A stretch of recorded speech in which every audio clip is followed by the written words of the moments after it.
భూమిపై ఇంద్రుడు పిలిచెరా, వరుణ వరదై పలకరా, ఆకాశాన్ని దించరా, కురిసేవానగా మారని యాతన తీర్చగా, మాతల రాతలు మార్చగా, ఈ జలయజ్ఞము సాక్షిగా తలనే వంచరా.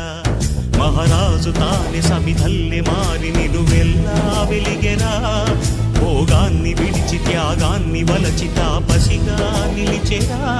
జనక్షేమమే తన సంకల్పముగా, తన ఊపిరి హోమజ్వాలలుగా, స్వర్గాన్నే శాసించెనురా, అమృతమును ఆహ్వానించెనురా.